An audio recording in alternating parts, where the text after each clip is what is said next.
Num parque de diversões, um carrinho de massa igual a 50,0 kg percorre o trajeto representado na figura, partindo do ponto A sem velocidade inicial e parando no ponto D.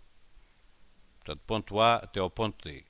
O módulo da aceleração do carrinho no percurso entre os pontos C e D é igual a 3,0 metros por segundo quadrado e a distância entre aqueles pontos é de 12,0 metros. Considere desprezável o atrito no percurso entre os pontos A e C.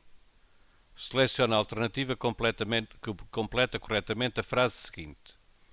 No trajeto percorrido pelo carrinho entre os pontos A e C, o trabalho realizado pelo peso do carrinho, e vamos então fazer aqui uma pequena discussão antes de responder aqui e selecionar qual é a resposta correta. O carrinho vai desde o ponto A até ao ponto D, passando pelo ponto B e pelo ponto C. Claro que o carrinho tem peso e, é claro, à medida que o carrinho se vai deslizando ao longo desta trajetória, o peso vai deslocando o seu ponto de aplicação, vai havendo um certo deslocamento e vai havendo aqui trabalho realizado pela força-peso. Só que o trabalho realizado pelo peso ao longo desta trajetória curvilínea é quase impossível de ser calculado pelos processos que nós conhecemos. Mas podíamos fazer uma aproximação. Por exemplo, considerávamos que daqui até aqui o trajeto era retilíneo e calculávamos este trabalho. Depois admitíamos que, por exemplo, aqui, entre este bocadito e este bocadito aqui, o trajeto também era retilíneo e calculávamos este trabalho. Depois considerávamos, por exemplo, que desde este ponto até este ponto o trajeto também era retilíneo e calculávamos este trabalho. Depois considerávamos aqui mais um bocado e considerávamos que era praticamente retilíneo e calculávamos este trabalho. Enfim, aqui mais outro bocado, em que considerávamos que o percurso era retilíneo e, portanto, o ângulo entre a força e o deslocamento era constante, conforme era em todos os troços que considerámos atrás. No final, nós o que é que íamos fazer? Para calcular o trabalho total do peso, íamos somar estes trabalhos parciais. Eu penso que compreende que quanto mais pequenino for o deslocamento que nós consideremos, mais correto será o trabalho que estamos a calcular. Ou seja, vai resultar numa soma cada vez maior de parcelas, mas cada vez nos aproximamos mais do verdadeiro valor do trabalho do peso ao longo desta linha. Isto é feito com recurso à matemática no ensino superior. Mas o conceito é este. Mas temos a vida facilitada. E temos a vida facilitada porquê? Porque o peso é uma força conservativa. E o que é que significa que o que é que significa o peso ser uma força conservativa? Significa que o trabalho realizado por essa força só depende da posição final, que é o ponto C, e da posição inicial. Não depende do percurso por o qual o ponto de aplicação da força passou. O que quer dizer que nós podemos escolher aqui dois percursos que nos dão muito jeito e para os quais nós sabemos calcular o trabalho do peso.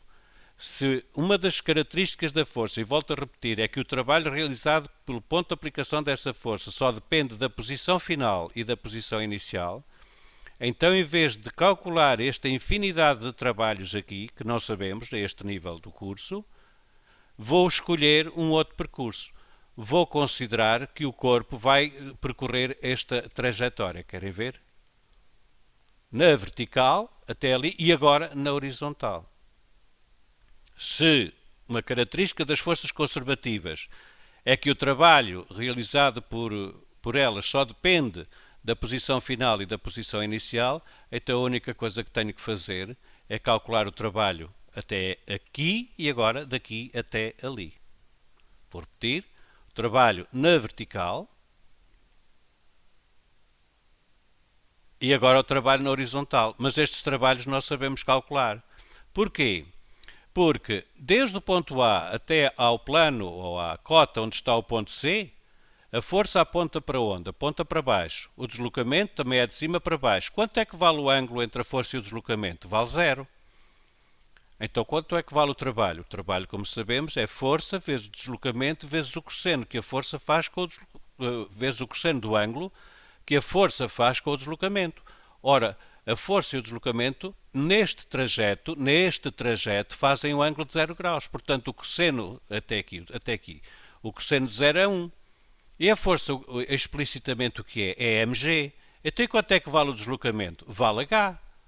Então o trabalho realizado pela força desde este ponto até aqui embaixo é mgh. E quanto é que vale no trajeto horizontal? Pois, o trajeto horizontal vale 0. E porquê é que vale 0? Porque o deslocamento e a força fazem entre si permanentemente um ângulo de 90 graus. E o cosseno de 90, quando utilizamos a expressão do trabalho, o cosseno de 90 é 0, portanto o trabalho ao longo deste percurso aqui é nulo.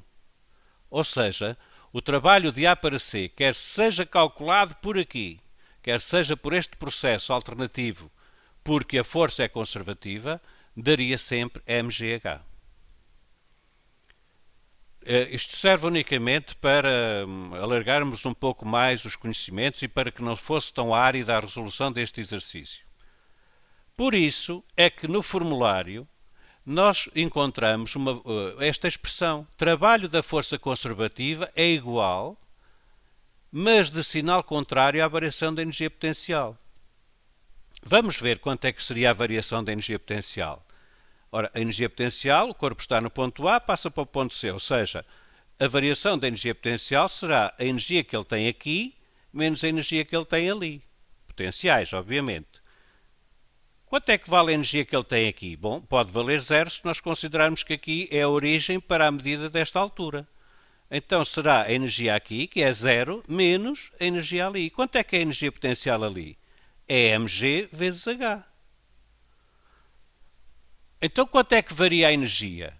A energia varia porque é a energia final, que é 0, menos a energia inicial, que é mgh, ou seja, fica 0 menos mgh. Aqui, portanto, a final será 0 e aqui fica o quê? Isto é energia final menos a energia inicial. A energia inicial é mgh. Ok? Mas o que está entre parênteses é negativo. O que está entre parênteses é negativo. E o que é? O que está entre parênteses é a variação de energia potencial. Há bocado quanto é que dissemos que era o trabalho do peso? Dissemos que era mgh. Então para que sejam iguais, uma vez que o que está aqui dentro é menos mgh, eu tenho que colocar ali um sinal menos, para que o trabalho da força conservativa seja igual e de sinal contrário à variação da energia potencial. Porque se não puséssemos o menos, dava o trabalho da força conservativa igual a menos mgh, o que não é, porque nós há bocado vimos que era mgh. Por isso é que aparece aqui o sinal negativo. Penso que estamos em condições agora de poder responder. Ora, no trajeto percorrido pelo carrinho entre os pontos A e C, o trabalho realizado pelo peso do carrinho é igual à variação da sua energia potencial gravítica. Não é, porque se fosse igual, a variação, repare que é o que está dentro de parênteses, a variação é menos mgh. E o trabalho, vimos há pouco, que é mgh. Portanto, não é igual. É simétrica da variação da sua energia cinética. Ora, a energia cinética aqui em cima é 0. A energia cinética aqui é positiva. Portanto, a energia cinética teve uma variação positiva. Se diz aqui que é simétrico, então não. Então fica o trabalho negativo. Portanto, também não pode ser. É igual à variação da sua energia mecânica. Bom, aqui é que nem pensar, porque a energia mecânica não varia. Não varia porquê? Porque não há forças dissipativas aqui a atuar entre o ponto A e o ponto C. Portanto, a única opção que nos resta é a D e é essa que será verdadeira. Porquê? Porque é simétrico da variação da sua energia potencial gravítica. Simétrico da variação da energia potencial gravítica. A variação da energia potencial gravítica é o que está aqui entre parênteses. Portanto, a opção correta é a opção D.